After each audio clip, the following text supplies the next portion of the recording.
difference. Certainly they both seem to share, Mitt Romney and President Obama, the same ideological framework. They really did. I think they kept saying, we agree. And by the way, I'm Patty Calhay, Shia Bertansi. We're going to be with you for a little bit, just dissecting what you saw. This was their last chance to make that closing argument to the American public. I think you saw that when they kept shifting to domestic issues. This was supposed to be a debate about foreign policy, but more often than not, we heard how often they agreed when it came to the issues of foreign policy. For example, on drones, on Egypt, on Iran, calling it a danger.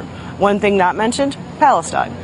Meanwhile, Alan Fisher now joins us from the spin room. As you can imagine, both representatives of Mitt Romney and Barack Obama will now be spinning. First up for us, then, I believe, a Romney representative, Alan. Well, if you look behind me, you can see just how the campaigns have swamped the floor trying to get their message across. Joining me live now here is Kyron Skinner, who's the director of the Carnegie Mellon University Centre for International Relations and a Romney supporter.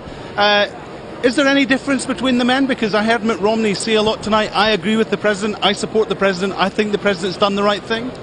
Well, that appears to have been the strategy of President Barack Obama, to make it look as if Governor Romney, in fact, is just agreeing with his positions across the board and has none of his own.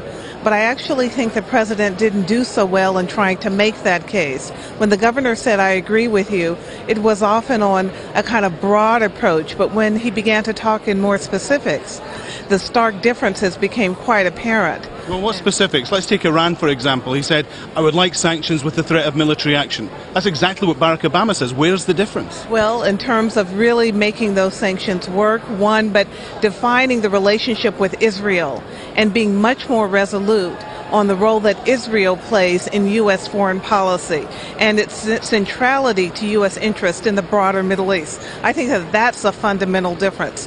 And then he continually returned to the issue of political leadership, the subject of his foreign policy address at Virginia Military Institute.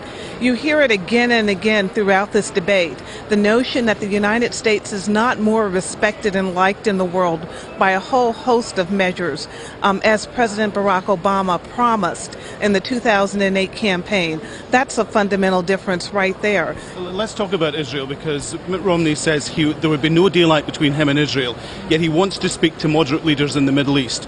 Now, if you want to speak to moderate leaders in the Middle East and get a peace deal in Palestine, there's got to be some distance between you and Israel. Otherwise, what's the point of the U.S. being involved in that? No, I don't know any major Israeli figure with whom we're interacting with now who says that the United States, should never speak to moderates in the Middle East. It's been an absence of U.S. policy in the Middle East trying to figure out exactly what it is that has concerned. Sorry, perhaps you misunderstood my point. Mitt Romney says no daylight between Israel. If there's